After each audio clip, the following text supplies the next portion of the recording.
Hello po sa inyo lahat and magandang araw po dito po sa ating live stream today. Pag-uusapan natin yung issue po about kay Congressman Leandro Leviste. Apparently, decide na po siya to be silent up until January 20. Doon daw po siya magsasalita about all the things that he know. And as of today, alam po natin na marami na siyang mga list na ipinublish um, sa social media, sa Facebook account niya, na listahan ng mga pangalan ng mga kongresista na may mga insertions. And alam natin there's a lot of like issues surrounding the credibility of the congressman. Again po, masasamahan po tayo ng isa po sa mga vlogger na nakasama na po natin before. Meron din pong experience sa ganitong industriya, construction business. And also, I also requested for her presence today to give us more, I would say, reaction about this situation. Importante po natin malaman ito at mapag-usapan para at least handa tayo sa kung ano man ang mangyayari this 2026. And if you have any further questions, pwede po kayo maglagay ng questions ninyo dyan po sa comment section. And don't forget po to like, share, and subscribe sa ating YouTube channel. Meron na rin po tayong Facebook page for Philcast YouTube channel. Meron na rin po tayong Spotify sa mga nakikinig po dyan. Especially kung ayaw nyo manood ng live, pwede nyo po pakinggan sa Spotify. And also sa TikTok po, maglalagay na rin po tayo dyan. We just started our TikTok channel. So all of it, Spotify, YouTube, Facebook, TikTok, just find Philcast. Makikita nyo po dyan yung page natin. And also, some of the clips sa ating mga guests po nung ating live stream. So without further ado po, please welcome Miss Adi. Kita mo ayan, Hello. Before we start, Miss Andrea, hmm, again, I just want to say thank you sa biglaan na namang invite. oo.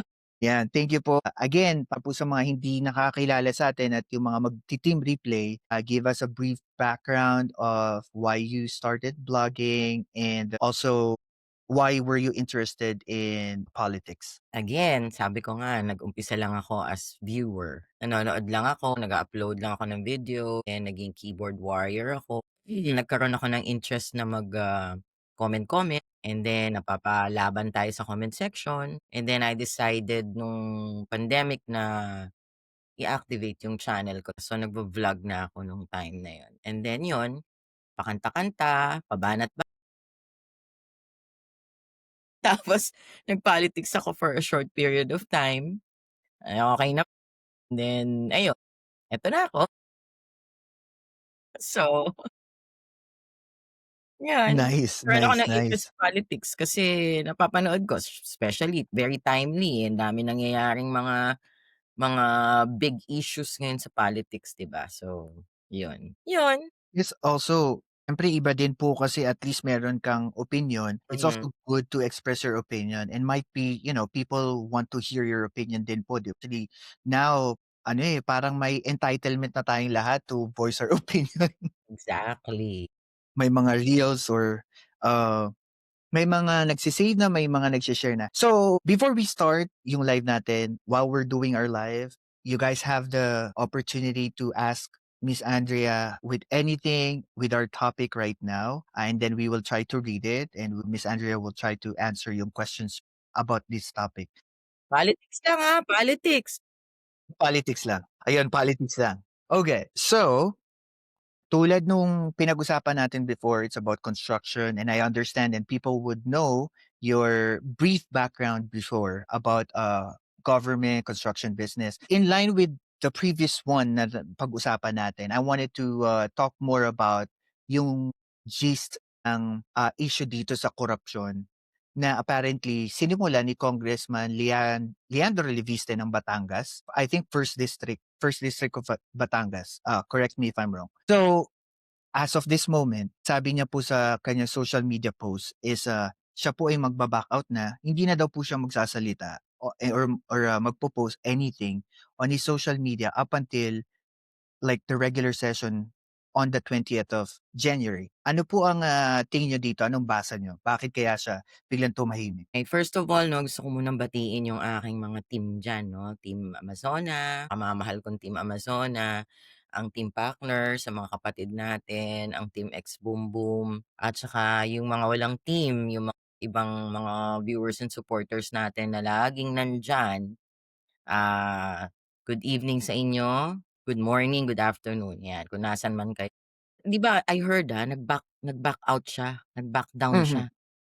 So, it's either na-pressure 'yan from may mga ibang nag-pressure sa kanya, not only siguro family niya, first and foremost siguro yung nanay niya, relatives niya, and even yung mga kaibigan niya sa Congress or kahit hindi niya kaibigan sa Congress kasi pressure 'yan, tingin ko. It's either na-pressure 'yan or hindi niya kayang panindigan talaga yung pero for me, mas maganda sana kung ilabas niya. Kasi malalaman natin kung sino yung mga korap talaga at kung totoo ba yung sinasabi niya kasi pinalabas niya na parang ang sama,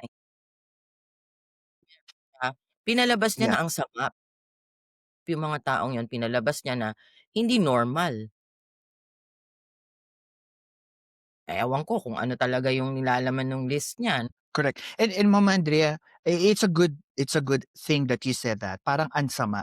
Do you Mm. think there is like an issue between people's perception versus what is legally correct sa situation na Wait, anong tanong mo dun? People's perception versus the legal.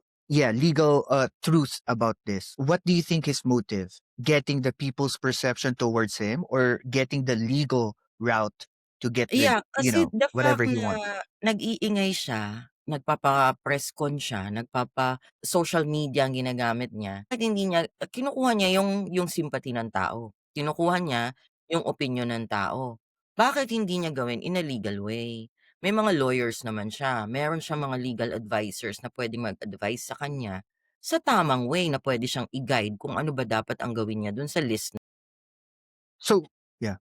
So do you think his first motive is to get people's attention? Siya, tingin ko gusto niyang kumuha ng sympathy. Is he running for election sa 2028? So, 'di natin alam kung anong motibo niya no, kasi hindi naman natin alam ang nasa utak niya. Pero the fact na nag-iingay siya sa social media at nagpapa-press con siya na hindi naman Mhm. niya nilalabas yung listahan, ingay lang ang gusto niya. Pero kung if we go further to like if his motive is mostly people's perception para makuha niya yun, what do you think is his intention pagka nakuha niya yun? Do you think he have sabihin na natin pa thinking kung anong gusto niya makuha from the people's perception? Ano ba ang gusto niyang makuha sa tao, aside from sympathy, aside from sisikat siya, aside from sasabihin ng mga tao na, "Uy, ikaw ang savior na ikaw ang naglabas ng mga corrupt na mga congressmen."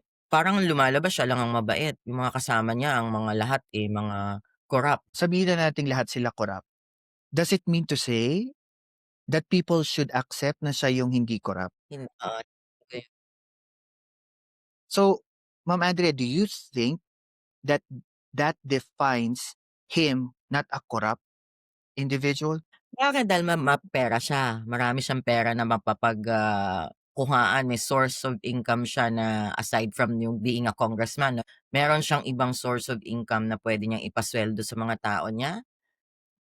Dahil Hmm. mayaman siya, kaya niyang bayaran yung mga na hindi siya kumukuha kung normal naman yun at standard naman yun at kasama yun sa budget ng mga congressmen, hindi na nila kasalanan yun kung hindi niya tinatanggap yun, hindi na kasalanan ng mga tao yun kung hindi niya kinukuha yung budget niya. So, dapat Yeah. hindi niya maging issue yun.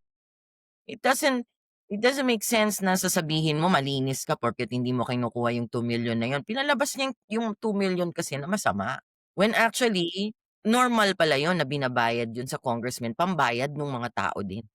'Di ba, ganun ba yun? Yes. Oh. Kumbaga it's a normal, expenses ng kongresista.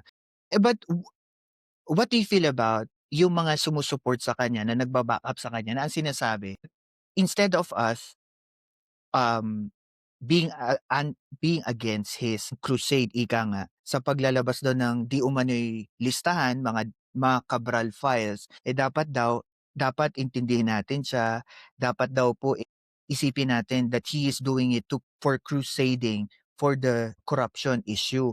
Sabi yan ng mga DDS, dapat daw hindi daw tayo maging skeptic sa kanya and we should support him. What do you feel about that? Ang tanong, ngayon bakit 'di niya ilabas? Inumpisahan na niya, eh, bakit hindi niya pa ituloy? Po, before Christmas niya na kailangan niya daw pong tumigil dahil daw po malaki na daw po ang, ano sa kanya, threat sa buhay niya at saka sa Oo, pamilya niya. there you go. So, dapat 'yun, bago niya ginawa 'yun, naisip niya muna 'yun, pinag-isipan niyang Correct, maigi 'yun. Ano ba ang consequences nito 'pag inilabas ko 'tong listahan? Ito bang listahan na 'to ay totoo, legit, authenticated? Ang problema correct. kasi sinong magve-verify niyan, patay na yung may-ari nung listahan na yun. Ngayon, ipa-authenticate niya yan, eh, sino ba makakatulong sa kanya to do that? Well, yung mga lawyers niya, mga nakaupo sa DPWH na tao na mga higher position, si Vince Dizon, check nila yung listahan, yung project, proponents, yung budget, at saan ba Mhm. napunta yung perang yan? Meron ba talagang project na nagawa o ghost project yan? 'Pag ghost project yan, eh, di yun na mali. Pero kung may project naman at may budget na naka-allocate para dun sa project na yun at itong proponent na 'to, eh, talaga namang normal na nag ng project dun, nag-i-insert ng project dun, eh, di walang problema. Kaso Ma'am Andrea, before New Year happened, si Secretary Vince Dizon na hindi niya authenticate yung sinasabing files um, ni Congressman Leviste.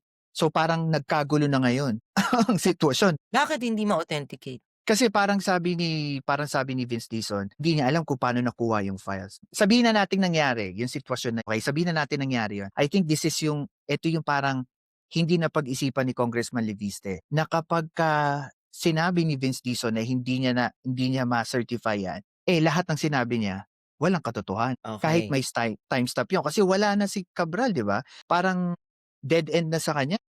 Ang sa'kin naman kasi regardless, eh, kung paano niya nakuha yun, Mhm, whether it was taken by force, nakaw, nakuha, binigay ng voluntarily ni Cabral sa kanya o pumuslit lang siya dun sa opisina ni Cabral at kinuha yun na meron daw nagpatunay na ganun daw ang nangyari. Regardless, kung ilalabas niya yung lista, kayang-kayang ipa-authenticate yun, kayang-kaya nilang ipa-check yun kung talagang legit ba yung mga projects. correct. Kasi But do regardless kung andiyan na yung listahan, i-check niyo kung talagang totoo yung mga nandiyan sa listahan para malaman kung nagsasabi ng totoo si Leviste. do you feel there is a lapse of judgment from the very start? Oo, kasi umpisa pa lang pinalabas niya ng masama, eh, kagaya ng tumilyon Correct. normal pala oh, eh, hindi naman pala yun mga kickbacks. Hmm. Binibigay naman pala sa mga tao yun, normal pala sa mga kongresista na nabibigyan ng ganong amount. Ewan ko sa kanya ba't hindi niya kinukuha, eh, normal pala. So, anong ibig niyang sabihin pinalabas niya na ayokong tanggapin 'yan dahil baka mali 'yan. It's either ano 'yun, kulang siya sa knowledge na may budget silang gano'n or pride niya, ayaw niyang tanggapin dahil may pera naman siya panggastos dun sa pang-cover dun sa 2,000,000 na, eh. Well, there's multiple, people that I think 5 or 6 ata po na political analysts were saying, there probably another angle that they're looking. It might be how he was raised. Kasi alam natin, his mom is a senator, plus mayaman sila. And then his tito is a governor of Batangas before. And parang there is a feeling of entitlement na gusto ko 'to. So kukunin ko 'to. And sabi nila it makes sense dahil may mga CCTV na lumabas before New Year na kasama niya si Cabral.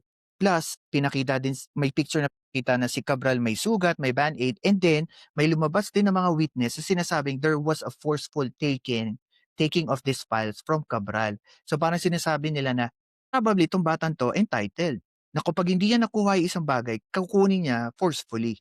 What do Okey, you think about that? okey dun muna tayo sa budget. Same budget, 'di ba, sabi mo parang feeling niya dahil yung, status niya mayaman siya parang kumbaga ayaw niyang kunin yung budget na yun, yung 2,000,000 na yun para walang masabi sa kanya.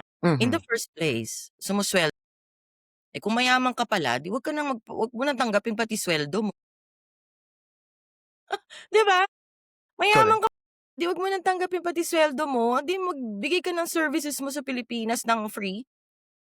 Total Mhm. mayaman ka, 'di wag mo na kunin yung sweldo mo, wag mong kunin yung budget mo, kunin mo lahat ng panggastos mo, mga itutulong mo sa pagse-service mo sa Pilipinas or sa Pilipino nanggaling sa out of your own pocket, 'di Yeah, ba? and yun nga yung sinasabi niya sa isang press ko na parang, hindi niya daw maintindihan na bakit yung ibang mga kongresista, they're getting this Christmas bonus and, apparently parang additional income. Siya daw hindi niya kinukuha yung kanyang, operational expenses na money, hindi rin siya kumukuha ng sahod. But does it make sense? Porket you can afford, does it mean that everyone should follow what you're doing? Hindi, kasi kung normal naman yun na binibigay sa mga congressmen dahil budget naman nila yun at para sa mga tao yun, hindi naman para sa kanya yun, 'di ba ibabayad naman yun sa mga staff niya, eh. Correct. Oh, bonus ng staff niya or kung ano man ang babayaran dun sa staff niya, ba't hindi niya kunin? Ano yun, pride? Parang may sense of entitlement, eh. Yan, oh, minimum. Ang tanong, totoo ba na hindi niya kinukuha? Ah, Mapapatunayan ba niya na hindi niya kinukuha at di niya tinatanggap? Yun ang isa pang tanong. Puwede niyang sabihin na, "Hindi ko tinatanggap yan, di ko kinukuha yan."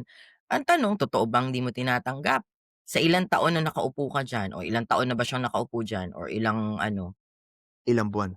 since ba na naupo siya tumanggap siya ng budget na Well, wala pang ano, investigation about it. Parang ang a ang problema kasi sa kanya oo. Alam mo, sa tingin ko yung Leviste, dahil bata, aggressive.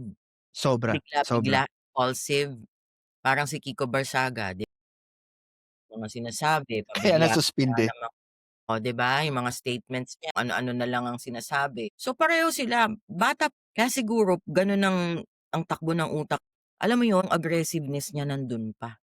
Kaya Mhm. siguro nung nabigla siya na ilalabas niya yung listahan, may listahan siyang ganito, ganyan-ganyan, hindi niya naisip yung consequences. Now nung nakausap na siya ng nanay niya, may mga nagpe-pressure na sa, "Alam mo ba na 'pag ginawa mo 'yan ang dami mong makakaaway." Dun niya siguro na-realize na oo nga, kaya siya nag-back out. Pero, I think 'yan ang problema. It's like, ano po ba yung kasabihan natin sa English, you cannot swallow everything. Ano ba yun? Sa Na English, parang oo, merong kasabihan sa English na, "You cannot swallow everything."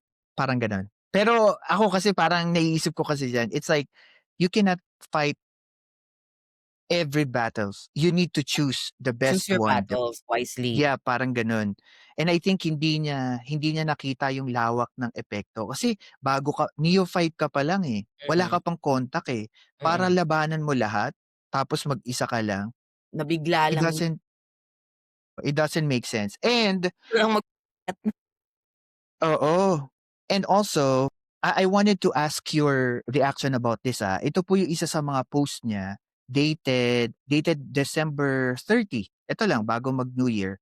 Sabi niya po dito, "Pasasalamat sa mga nananawagang isapubliko at imbestigahan ang Cabral Files." Yung hmm, last statement niya po dito, sabi niya dito, "Kung napatunayan na totoo ang pauubaya ko sa, ah" veterano sa Kongreso at Senado sa mga veterano sa Kongreso at Senado sa 2026 ang pamumuno sa mga investigasyon.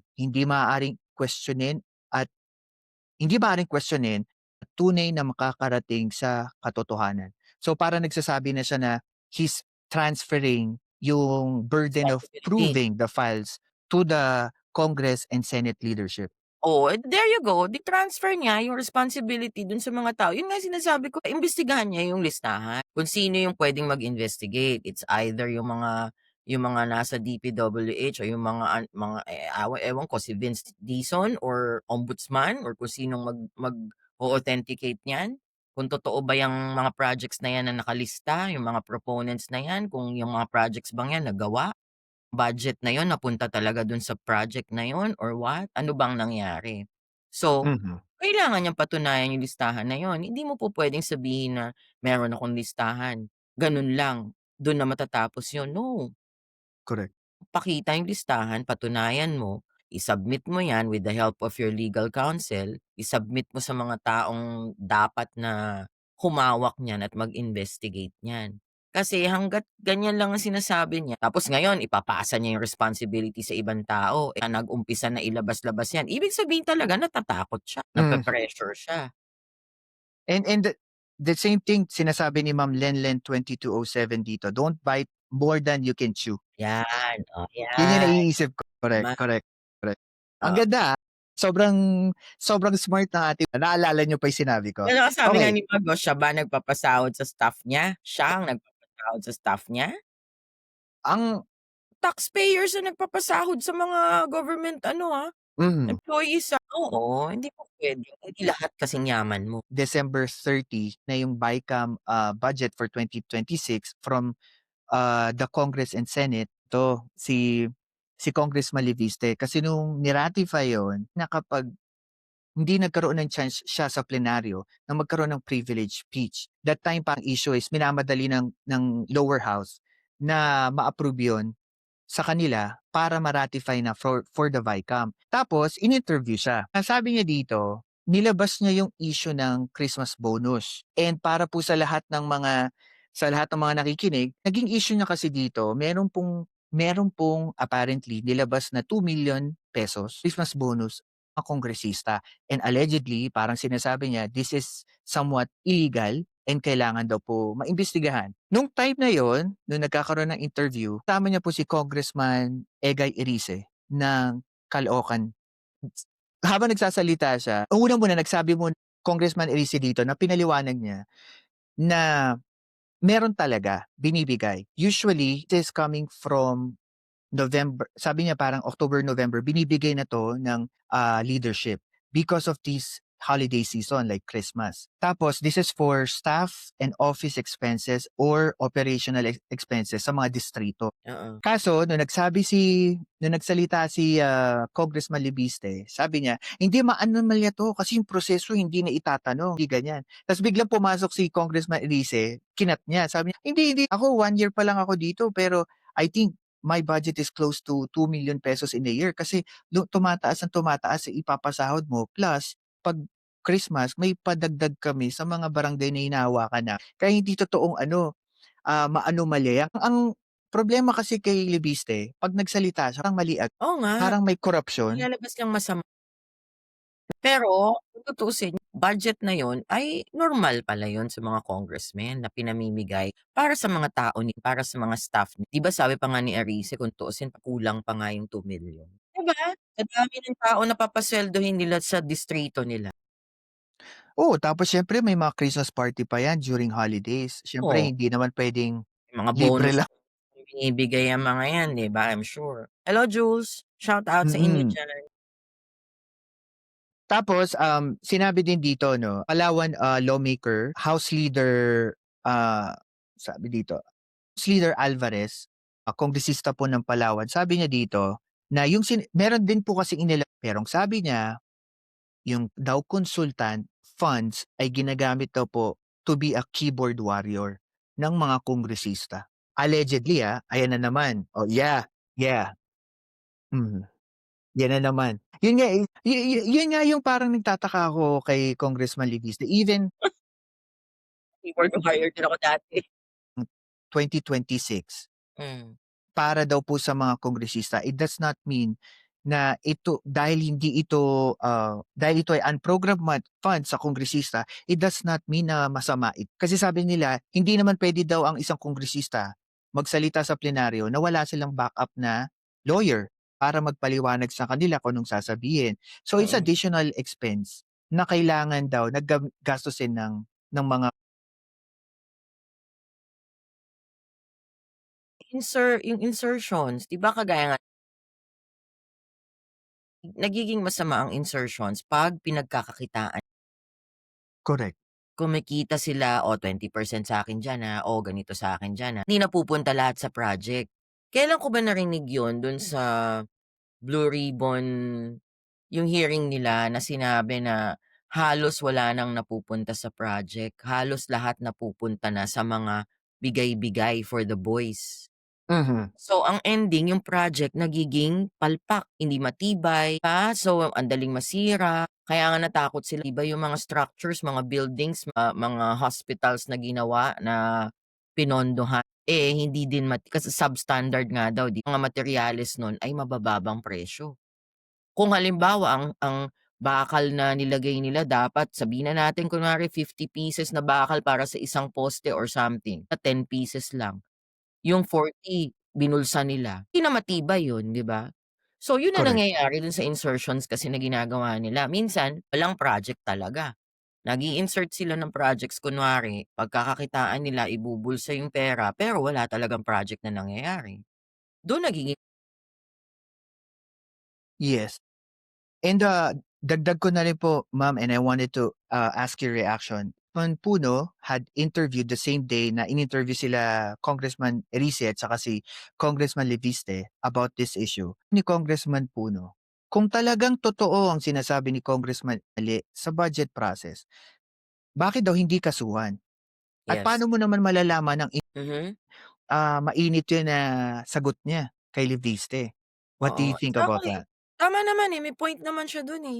May listahan ka ngang sinasabi pero hindi mo naman mapatunayan kung mali o masama o hindi normal.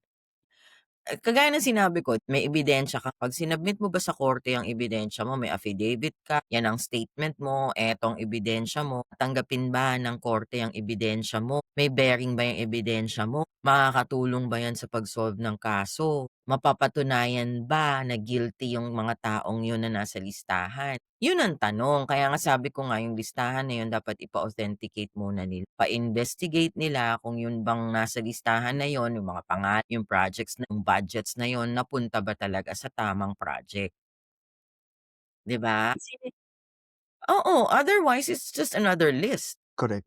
Listahan lang yun. So ano ngayon kung nandiyan ang pangalan ni ano, ng kung sino mang congressman 'yan, ano ngayon kung, 'yan ang budget para diyan sa project na 'yan, eh, kung in-investigate nila nagawa naman pala yung project.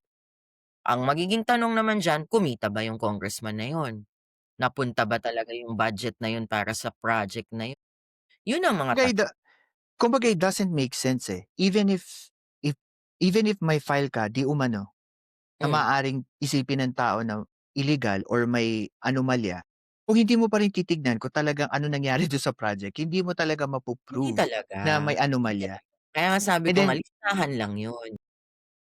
yes, and then additional niya na paliwanag kasi po kanina napag-usapan natin na hindi siya pinayagan ng House leadership na magsalita ratification noong ano nung, bill sa House. Ang sabi ni Congressman Puno dito is that magsasayang lang daw siya ng oras ng mga House representative.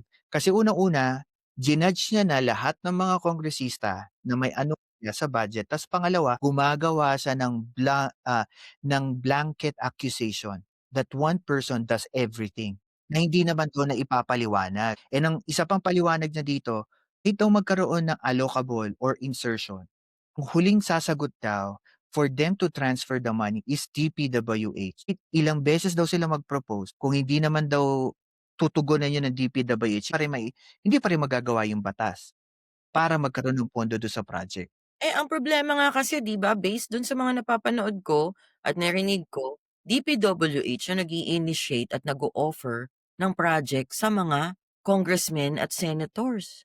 Sila ang Yes, nagte-text, si Cabral ang nagte-text at nag-o-offer ng project sa mga government officials. correct. So, baliktad ang nangyari. Instead na yung mga congressmen ang magsasabi sa DPWH, "Oh, eto ang project na gusto ko para sa distrito ko." PWH. Baliktad ang PWH ang nag-i-initiate at nagtatanong at nagbebenta at nag-o-offer ng project sa congressmen. Ibig sabihin approve na ng DPWH bago pa mangyari, 'di ba?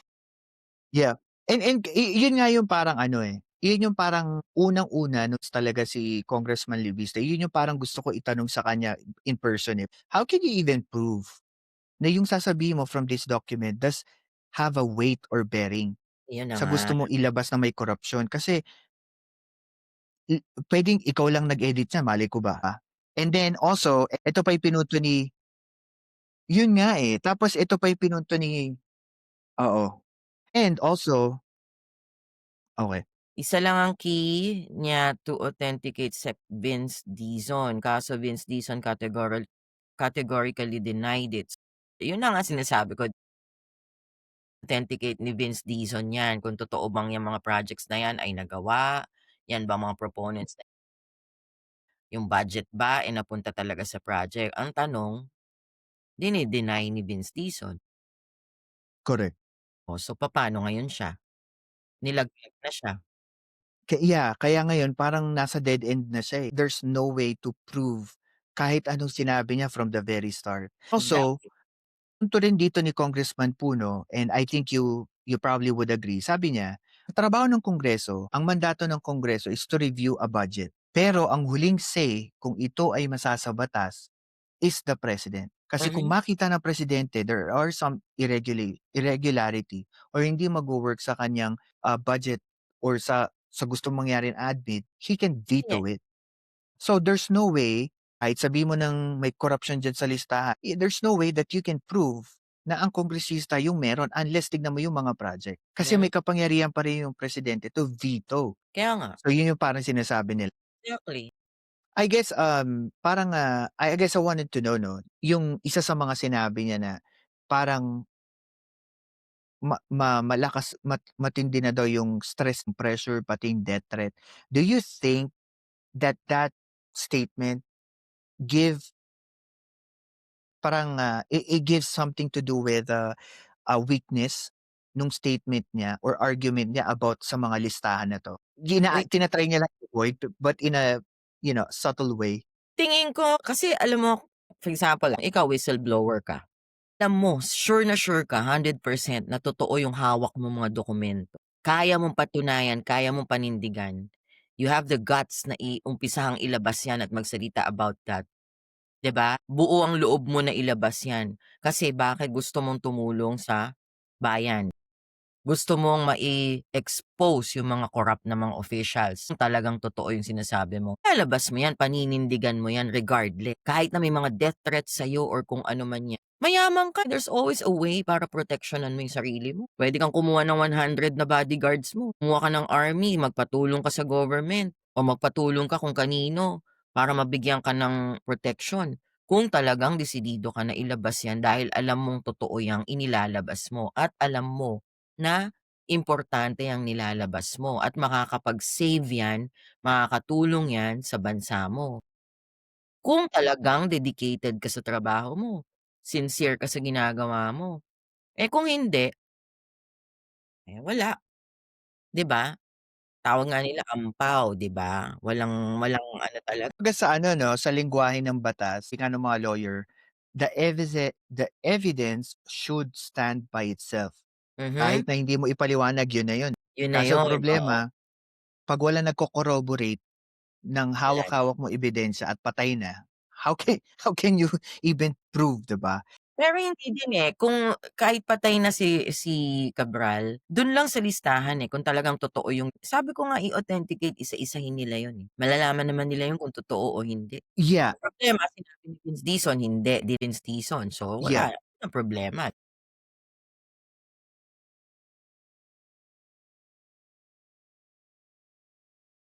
Pero wait, tanong ako Billy, dininay ni Vince Dizon, nakita na ba ni Vince Dizon talaga yung listahan na yun na niya right in front of him at inisa-isa niya yung projects na yun? Kasi just by looking at it, ikaw ang DPWH, alam mo kaagad halimbawa, si Congressman A, may project sa Mhm. district niya na ganito, nagbibisita ka, nag-i-inspect ka. Alam mo kaagad, "Ay oo, napuntahan ko 'tong project na 'to." So, aalamin mo ngayon, you will do your investigation further. I-investigate mo yung bang budget na nakalagay sa listahan. Eto ba talaga yung ginastos dito sa project na 'to? Eto bang taong 'to talaga, eto ang ano, responsible dito sa project na 'to? Ganito ba talaga nangyari? Maganda ba yung project? Nagbe-benefit ba talaga ang mga nandun sa distritong dun pa lang malalaman mo na, eh, kung ikaw nag-i-inspect ka, ang dami na niyang in-inspect na lugar. So, ininay niya kaagad-agad. But just by looking at the list, nakita na ba niya, nalaman na ba niyang totoo? Bakit niya dininay ang tanong ko? Well, nung binasa ko po yung statement niya, sa isang reporter, hindi niya ma-verify, if I'm not mistaken with this exact words, hindi niya ma-verify yung files. Tapos at that time po kasi nasa vacation siya, nasa Paris siya. So parang sinasabi ni, Congressman Levisте, hindi niya pa nakikita yung mismong file kasi may timestamp daw po yung soft copy ni Leviste just to prove na authenticated yun. Kaya parang sinabi ni Vince Dizon hindi niya na-verify yung files ni congressman. Ah, Tapos lahat daw po ng files, pati computer ni Cabral na allegedly sinasabi ni Leviste na hindi ibinigay sa ICI, eh, binigay na po nila sa ombudsman. Kaya parang sabi niya, he cannot comment on anything kasi nasa ombudsman na, oh, sino nagsabi nun, si? Vince Dizon. Okey. Oh, well, let's wait and see ano mangyayari kung nasa ombudsman na talaga. Siyempre I'm sure iimbestigahan nila 'yan ng maigi kung legit ba talaga yung listahan na sinasabi nila or kung ano man yung mga files na nandun sa computer 'di ba? Malalaman na Another angle that I wanted to check, what's your reaction about this? Tingin mo ba may pinagtatakpan sila or siya? sino? Tingin mo ba dito sa listahan na lumalabas or mga DPWH leaks or Cabral files na lumalabas ngayon sa social media, do you think may pagtatakip from the government or kay Vince Dizon or from Leviste sa Honestly, mga meron. Meron bakit? 'yan, yung mga nasa taas, yung mga matataas na mga official siguro nandun sa listahan. Siguro ayaw nila ewan ko, pero kung talagang ang puso nila ay para sa bansang Pilipinas at sa mamamayang Pilipino, dapat i-expose nila 'yan kasi tutal pinaumpisahan na ni PBBM 'yan na imbestigahan. Bakit hindi pa nila i-full blast na investigation? Bakit sila nagho-hold back pa, may pinipili? Oh, mali naman ba kung gano'n ang nangyayari? Mali naman 'yun. Kasi kung talagang gusto nilang ma-solve yung problema na ni PBBM ang sisinuhin, kahit na sino pa 'yan, imbestigahan ninyo kung saan nagle-lead yung evidence, Mhm. go with the evidence. So, sino ngayon ang may problema diyan, yung mga nasa ilalim ni PBBM? Sila Vince Dizon? Ombudsman? Imposible naman, ewan ko, hindi 'yan ang hindi ko alam. The reason why I ask it, maganda kasi nung tinitignan ko 'tong issue na 'to, laging isang analyst, he was saying, bakit after nung Christmas, nag-fail ang admin na magkaroon ng kaso dun sa mga big fish. Mhm. Days before and days after nung Christmas, hindi natin narinig yung pangalan, Bonoan, Pangandaman, Saldico, at Bernardo, na lahat po yun is actually connected with this issue.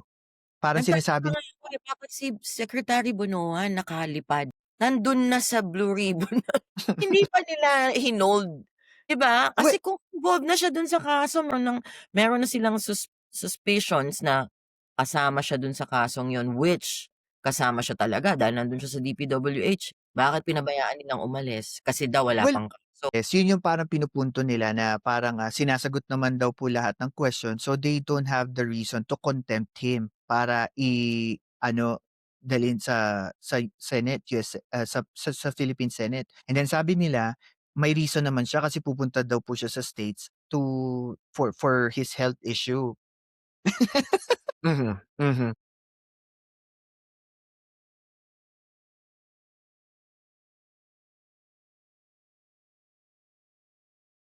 Dictatorship ang ano niyan, Diyos ko talagang paparusahan ka talaga. Kita mo sa Saudi Arabia. Magnakaw ka, putulin ang kamay mo. For instance, another country, South Korea. At saka hindi lang yun, may ginagawa sila parang makikita ng public yung ginagawa nila na, punishment dun sa mga gumagawa ng hindi maganda. Dito sa'tin kasi democracy, democratic. Ang problema hanggang kailan natin magiging gano'n tayo na democracy andiyan na nga ang dami ng corruption, ninanakawan na tayo kaliwa't kanan. Hindi lang milyon ang pito, billions na ang pinag-uusapan. Pilipinas lang. Correct. Sana kung may mapakulong, ang nakakapagtaka quietly biglang nagiging naa-acquit yung mga taong yung mga government officials. O ano nangyari, gumagawa na naman ng corruption. Ibang gawi. Ah, nangyari na yan in the past, hindi na lang ako magbabanggit, 'di ba? May senator na nakulong. Oh, alam niyo naman kung sino yun, nakakapagtaka ba't na-acquit. Oh, anong ginawa ngayon? Involved na naman sa another corruption scandal na na ang sistema natin talaga hindi maganda. At saka parang ano 'no, hindi napapanagot lang sa mata ng publiko pero legally Oo, hindi talaga nakakainit na pinag-uusapan mainit yung issue that time, "Oh, sige para mapakita sa mga Pilipino na ikukulong si ganito." After how many months, years? Kaagad yung government official. Ang nakakainis pa, nakakulong na, naboboto pa, nananalo pa, nauupo pa sa government ano, sumusweldo pa, coming yung from isa the taxpayers' money. Yun ang nakakainis, 'di ba? Yun ang nakakainis. Kasi sino ba yan, si Halosos yang nanalo pa na, may congress posisyon, 'di ba, si Halosos? May mga gano'n dun yun ang nakakainis. Hindi kagaya saan ba yung nakita ko, Indonesia ba yun or basta may nakita ako, tinulak yung government official sa river. Kasi nga corruption, corrupt ano, scandal, may issue. Tinulak siya, binugbog siya ng mga taong bakit hindi dapat gano'n ang gawin kaya lang kasi hindi naman kasi tayo gano'n na mga Pilipino, eh. tayo Maawain kasi emotional. tayo. Oo, yun ang problema kasi sa'tin, maawain kasi tayo, madaling magpatawa. Miss Andrea, what do you think about at this moment, what do you think yung kasi sabi ni Congressman Leviste, doon daw sa files na meron siya, meron daw mga pangalan ng mga staff at saka encoder ni Cabral na nakalagay doon sa listahan. At this moment, what do you think that these people need to do? With those people na meaning then kung may alam sila 'di imbestigahan yung mga taong yun, ipatawag, 'di ba? I-summon sila, papuntahin dun sa hearing. Kung saan man, ano ba may hearing, may blue ribbon ano pa ba ngayon? Kung saan ang mga Meron hearing I nila, think eh, gagawin nila. gawin nila 'di ba resource person. Tanungin Mhm, yung mga taong yun kung ano yung to what extent ang knowledge nila about what happened. Kasi kung talagang mga encoders yun at may mga alam yung mga taong yun, then all the more reason na dapat silang ipatawag. Kasi sila, right. And 'di ba? another critic sa admin, ang sabi niya dito is that about sa pagkamatay ni Cabral, why is it that the admin did not even secure her from the very start knowing na siya yung may alam sa buong proseso nito? Bakit nila inalaw na mamatay siya? So parang sinasabi ng Exactly. iba, ng mga kritiko ng admin is that baka nga talaga may pinagtatakpan, maybe on the highest form of probably up to the office of the president. What do you think about that? That we don't know. I cannot say anything about that because sabi ko nga, dun pa lang hindi naman tayo mga bobo. Magtataka ka, hindi siya hinold. Well, kung hindi siya hinold kasi wala pang kaso, wala man lang siyang bodyguards. Wala man lang siyang Yes, correct, protection. correct, Hindi man lang nag-offer ang government na bigyan siya ng mga ng protection or bodyguards or ilagay siya sa, ano ba yun, witness protection program or whatever. Hindi ko alam kung anong puwede, kung qualified ba siya. Bakit hindi siya prinoteksyonan na alam nila na siya ang key, correct. siya ang susi, siya ang nasa kanya yung mga sagot. Regarding this ano, anomalya na 'to, bakit? Yun ang nakakapagtaka, 'di ba? Umabot Tot tuloy sa Totoo. ganyan dahil wala siyang protection, ano nangyari? Very ano siya, vulnerable siya sa ano, hindi ko alam kung talagang tumalon siya o tinulak siya, alam pero based daw dun sa investigation nila talagang tumalon siya. Regardless, kung ikaw makakapag-isip ka na talaga ng ganyan dahil naguguluhan na yung utak mo, pressured ka na from left and right, hindi mo na alam kung anong gagawin mo ng haharapin mong kaso at sa dami ng tao na maghahabol sa'yo. Alam naman nila na ganun na. Ikaw kahit hindi ka psychologist, malalaman mo na yan, eh. Sa dami ng pressure na nangyayari dun sa taong yun, ba't hindi ka na nag-offer na lang ng protection sa kanya para ma-avoid kung ano man yung nasa utak niya na gawin? Eh, wala. So, ano nangyari? Patay na. Ang ano 'no,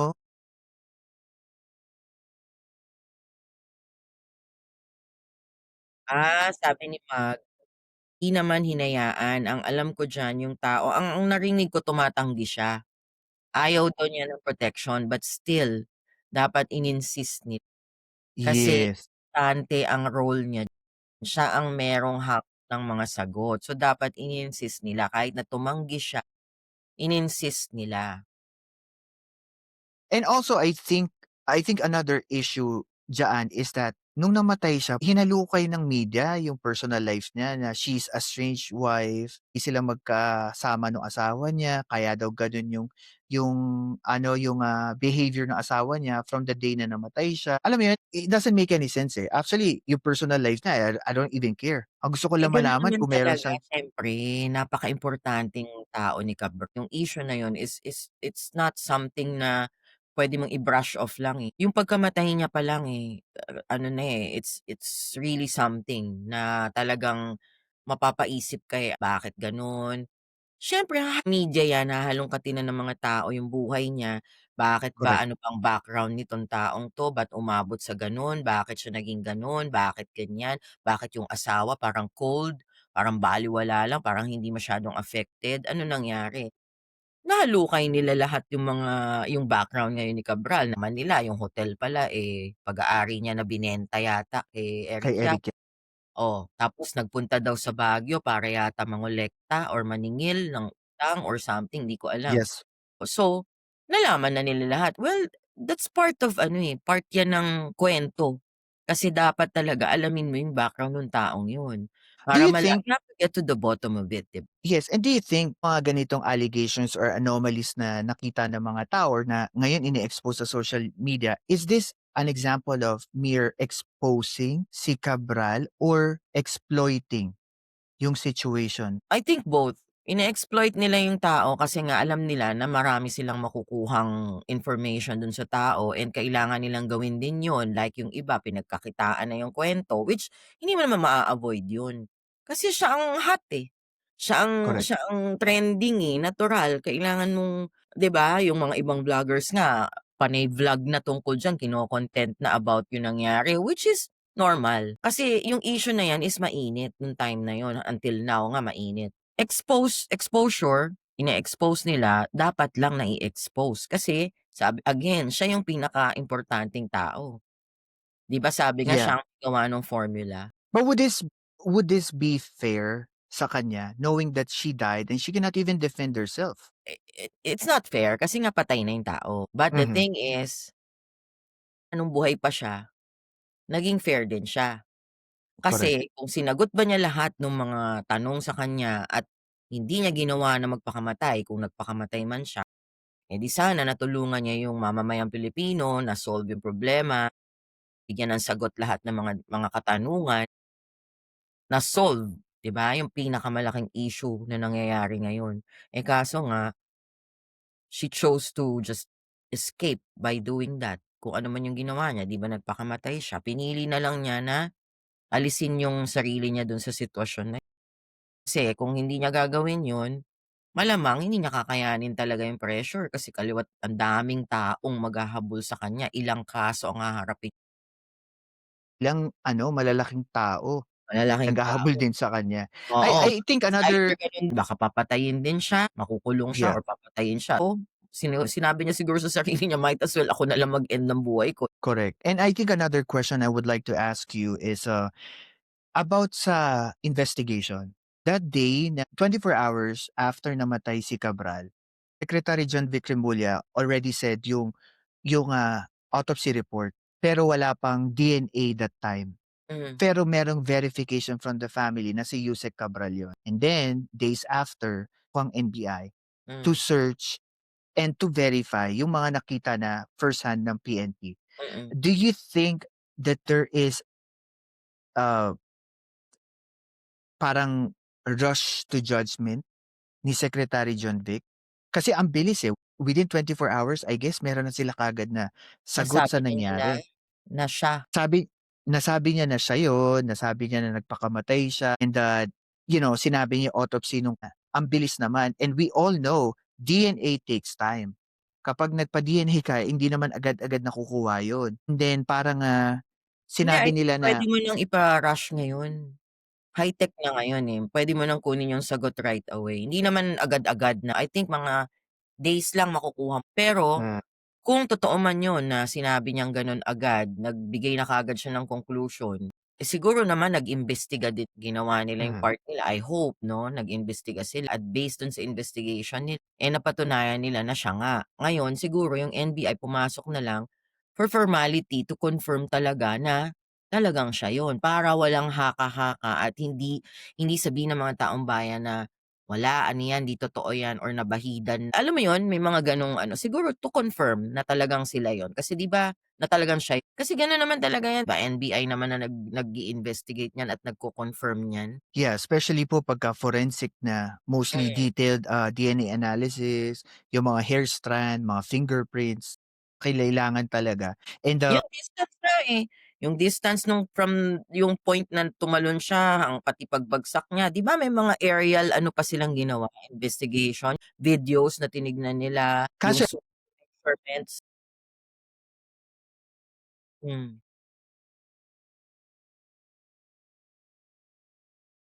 personal gamit niya.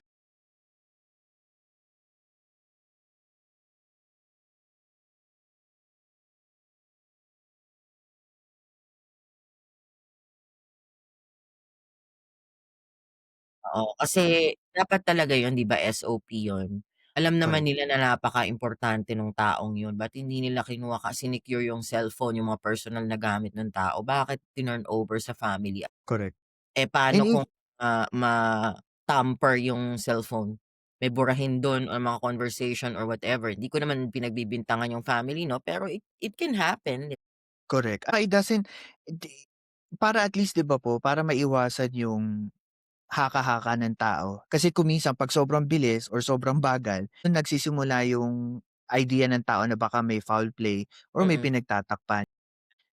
I think for me, nagawa ng gobyerno yung dapat nilang gawin. Pero kasi sobrang tindi na kasi nitong issue na 'to na para bang ang tao ang gusto nila solusyon yung flood control issue, eh. Kaso naging magulo nung namatay si Cabral, Televiste, overpromise ang pangulo. Then parang ngayon, ako personally, gulo na ako. 'Di ko na nag-promise alam. na may makukulong ng before Christmas, wala naman Yeah, nangyari. correct. Ako ngayon gulong-gulo na ako sa pangulo, parang naiisip ko ngayon, "Mr. President, tapusin mo muna 'to ba mangako pa ng isa pang proyekto." Parang Mm. yun yung naiisip ko sa kanya ngayon. Kaya Kasi siguro sa dami na rin ng ginagawa niya, dami ng iniisip niya, ah, being a president is not easy. Hindi madaling role 'yan, hindi madaling, napakalaking responsibilidad niya. Napakadaming trabaho, imagine mo na hindi lang paperwork hindi lang yung pagde-decide, lalabas pa siya, paghalubilo sa mga tao, ini-inspect niya yung mga projects, pumupunta siya mismo sa site and everything, yung ginagawa niyang trabaho. Let us give the president a break. Oo, imagine that. So, let us give him a break. Yung term, ito lang sinasabi ko na naman, term niya ngayon, bigyan na lang natin siya. Let us give him the correct, chance to prove himself being the President of the Philippines. Wala tayong magagawa, tapusin natin yung term niya. Pagtapos ng term niya, kung sinong gusto ninyong iboto, then so be it. Yun ulit mangyayari, wala na naman choice kung sino maupo sa 2028.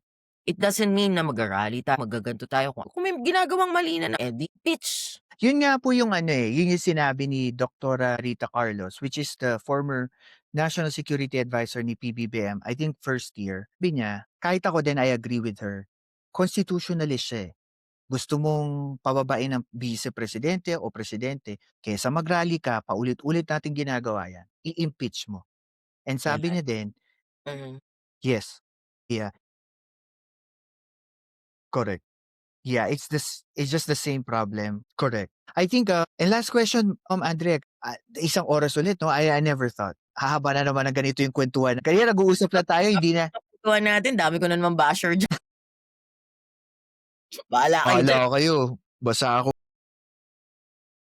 Eh, may nag-iimbita sa'yo, interviewin mo naman 'no, ba't kasi ako lang gusto mong kausapin? tingnan ko papaano. Pero Interviewin mo kasi, oh.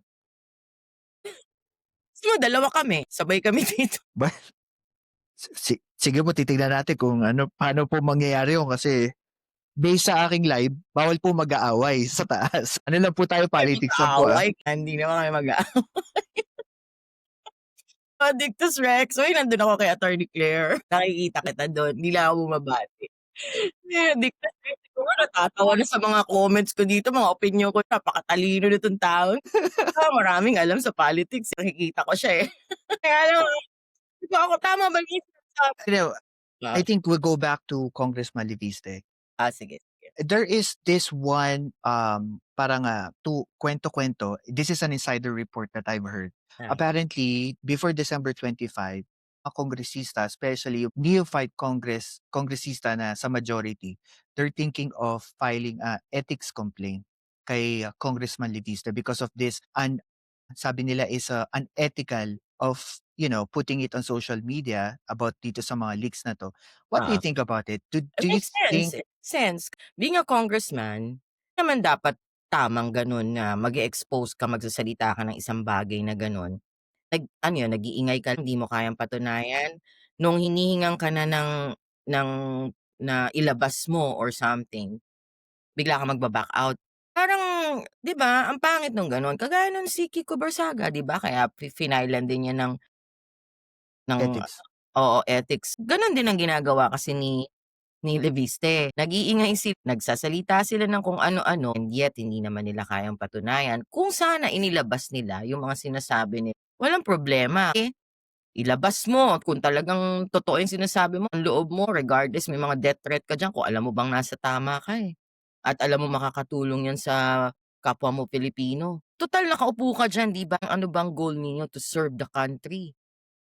Correct. Being a government official or politician, well, ayokong sabihing politician kasi yung politician is another word na hindi magandang parang not naman maganda 'no, it's the role itself, eh, politician. Pero kung government official ka na ang puso mo ay sa pagtulong at ang services mo talaga is to help your countrymen or the country or your fellow Filipinos, dapat ang puso mo kung meron kang sinasabing gano'n na alam mong makakatulong sa country mo at sa mamamayang Pilipino, panindigan mo. Mhm. Nag-iingay ka lang for publicity, nag-iingay ka lang para mapansin ka, nag-iingay ka lang for attention, nag-iingay ka for sympathy, nag-iingay ka dahil gusto mong tumakbo sa eleksyon at sumikat ka ngayon, nag-iingay ka na para sa 2028, eh, makaupo ka ulit ng kung anong posisyon na gusto mo. Unahin nating isipin yung fellow Filipinos natin kasi kaya nga kayo nandiyan binoto kayo to serve the country, to serve the Filipino people, hindi para sa kung ano pa man. Kasi kung self-serving lang 'yan, pangit 'di ba? Totoo, and I think ang labanan din dito 'no, and, I think if we're gonna go further, ang labanan dito is ano yung intention versus motive. Mhm. Kasi kung ang intention mo bilang kongresista is to actually, you know, to let people know na may corruption, okey siya. Yeah, Pero yung kung motibo mo lang mag-ingay sa social media, hindi. makuha yung atensyon ng publiko, it's a disservice to everyone. Kasi paano yung kongresista ko sa Quezon City?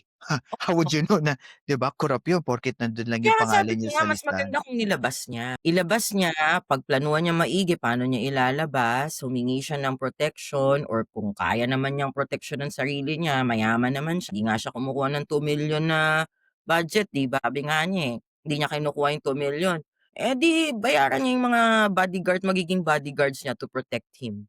Tapos i-expose niya yung dapat niyang i-expose. Nakatulong pa siya sa Pilipino, 'di ba? And, I think, at the end of the day, it's just I think it's more of like a publicity stunt for me. Kumbaga PR move for him. Di ito rin yung ano, eh, ito rin yung nakikita kong sakit ng, Pilipino, yung kultura natin. Na madali tayong mag-jump into conclusion dahil 'di ba trending siya, napag-uusapan. Pero if you go further, ano ba yung sinasabi niya? 'Pag nalaman mo na wala naman palang halaga, walang basis, then we cannot retract, eh, 'di ba? Parang, "Ay, pa naman ako," tapos kasi may pride ka, ay mali pala. Ang Yun bang problema hindi nga natin kasi, ang Pilipino kasi ina-accept? mga marites. Trial by publicity ang ginagawa kasi. Correct. 'Pag merong nagsalita diyan na nagva-vlog or nagsasabi diyan or nag-press con, kung ano yung sinasabi nila ang dali nating maniwala, ang dali nating makinig, maniwala without investigating. Sana talaga, may nagsasabi na ganito, ganyan, iimbestigahan. Mag-research ka, manood ka pa ng ibang mga ano, two-way, 'di ba? Correct. Kung talagang totoo ba yung sinasabi nitong taong 'to. Yung agad-agad tayo naniniwala, minsan nagiging blinded nga, 'di ba yung sinasabi ko, nagiging blinded tayo 'pag sinabi na, "Ay kasi gusto ko siya, sinu-support ko siya, kasi ako loyal ako sa kanya, ay kasi bilib ako sa kanya, impress ako sa kanya. Everything he says, walaan natin agad, Correct, which is sad. Sana hindi correct, gano'n. Sana kung meron tayong naririnig, 'wag tayong manood lang or mag-depend sa isang narinig lang na makinig tayo ng iba pa. correct. Para ma-weigh natin yung kung totoo ba yung sinasabi nito, bakit ganito sinabi nito, o then tsaka ka mag-isip ngayon, sino ba nagsasabi ng totoo or ano ba talaga ang totoo. Mag-research ka pa ng iba, yung mga reliable source, 'wag yung kung sino-sino, Yes, and, background na talaga ng mga alam mong talagang matitindi na ang track record sa politics, eh.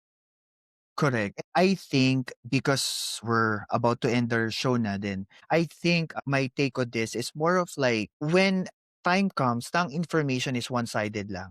Sunod lang tayo ng sunod sa sinasabi ng isang tao, isang grupo, or nasa echo chamber mo lang ikaw, paulit-ulit. Ano mang issue yan, ano mang, kahit hindi politics yan, that's the time I think it goes as far as hindi ka na nag-iisip, wala ng critical thinking. Rinig ko yung echo chamber na yan na parang meron Politics kasi parang usually ginagamit na ano, eh, 'no, common term, especially echo chamber. nakakasawa din kasi yung alam ulit, paulit-ulit na issue, ulit-ulit, wala ka namang mapatunayan, ulit-ulit lang Correct. And, I think it's also disservice for yourself na parang hindi ka na question, hindi ka na skeptic sa mga naririnig mo, and then you're just trying to prove na totoo yun kasi tingin mo totoo siya, pero there's no proof on mhm, what you heard. And I think that's what anybody should have, that attitude of like, "Okay, sinabi mo yung sentence A, pero how can you prove to be na totoo yung A kung wala namang B, C, or D?" Parang gano'n. And, yeah. I guess maraming salamat po Miss Andrea, nakaisang oras tayo. Talagang 'pag ikaw ang kakwentuhan akala ko 5 minutes lang tayo pero Gano'n, 30, 45. ewan ko ba Hindi ba't gusto kasi ko makakakwentuhan. Alam mo ma nagkukuwentuhan lang naman kami guys, wala naman kaming ano dito, opinyon lang naman 'tong mga pinag-uusapan namin about politics. Kayo masyado kayong bitter, sabi ko nga po inaaway niyo na everyone ako, eh. yeah, and sabi ko nga po anyone is invited, so mag-schedule lang po tayo and then we can talk like this.